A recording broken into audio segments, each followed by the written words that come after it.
yang hampir kehilangan kesadaran dirinya. Dan hayu, kita lanjut ke episode selanjutnya. Xiao Tian yang sudah kehilangan kesadaran dirinya, dia hendak menyerang Tathagata. Tathagata dengan santainya menyerang balik menggunakan jari telunjuknya. Hanya dengan jari telunjuk, Xiao Tian terpental. Tathagata berkata, "Xiao Tian, beritahu saya apa yang Anda ketahui." "Baiklah," ucap Xiao Tian. Tathagata, "Terima kasih." Xiao Tian berkata, "Tidak ku mengerti."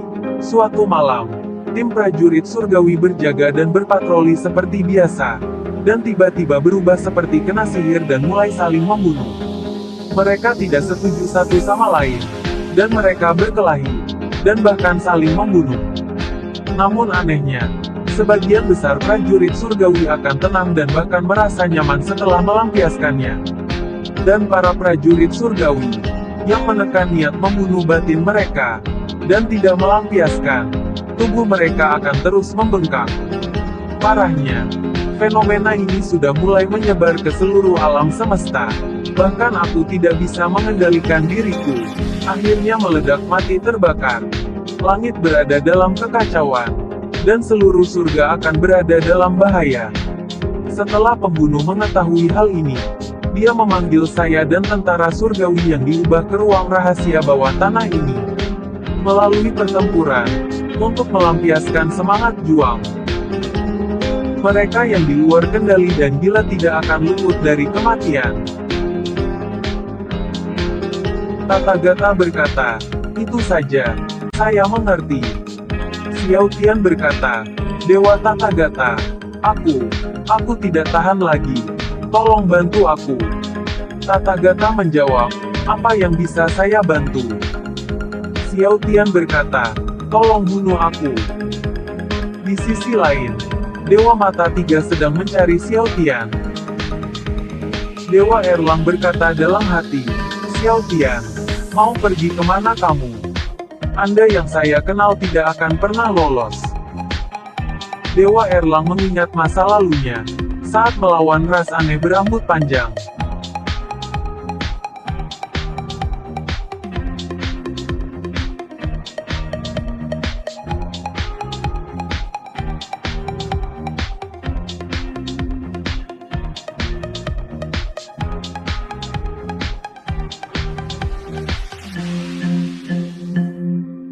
Dewa Erlang berkata, "Kemana kau akan melarikan diri?"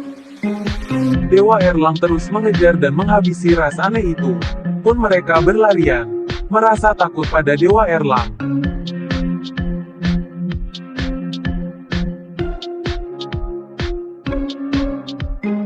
Xiao Tian berkata, "Dewa Erlang, biarkan aku mengejarnya."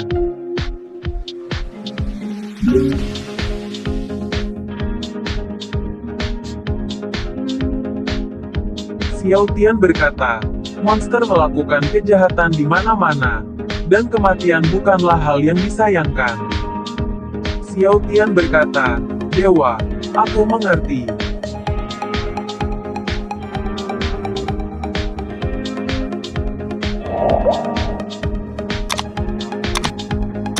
Teman Xiao Tian berkata, "Xiao Tian, apa yang kamu pikirkan? Apakah Anda berpikir bahwa jika Anda begitu putus asa, Mata Tiga akan melihat Anda secara berbeda?"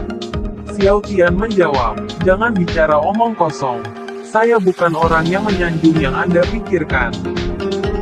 Dewa bermata tiga akan menjadi idola yang dipuja Xiao Tian. Dan aku tidak bisa membiarkan makhluk aneh itu menodai sepatu bot jenderal bermata tiga. Ucap Xiao Tian.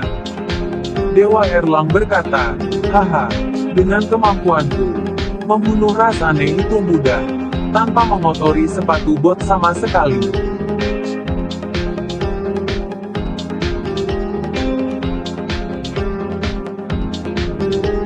Di tempat latihan Tiamong, Dewa Erlang berkata, "Xiao Tian, coba ini." Xiao Tian menjawab, "Jenderal bermata tiga, bagaimana ini bisa terjadi?" Ini adalah artefak eksklusif Anda.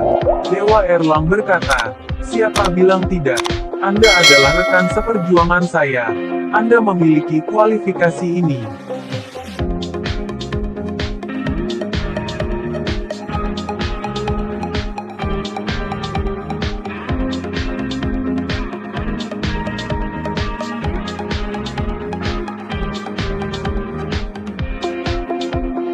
Blade Demon Slayer Spear. Beratnya sama menakjubkannya dengan momentumnya. Aku khawatir aku tidak bisa mengendalikannya. Dewa Erlang berkata, saya pikir jika Anda bisa mengendalikannya, Anda bisa melakukannya. Balas Xiao Tian, saya mengerti Dewa. Kembali ke tempat Dewa Erlang yang sedang mencari Xiao Tian. Anak itu, ucap Dewa Erlang dalam hati. Di saat sibuk mencari Xiao Tian, Dewa Erlang melihat aura kuning keemasan meledak. Dia pun pergi menghampirinya.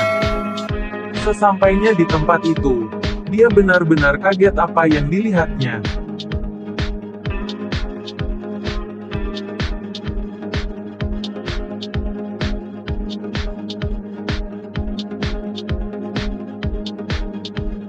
Dewa Erlang berteriak, "Henti Kaan!" Dan sontak dia langsung menyerang Tathagata. Tathagata berkata, "Mata tiga, tenang, dengarkan aku dulu." Dewa Erlang menjawab,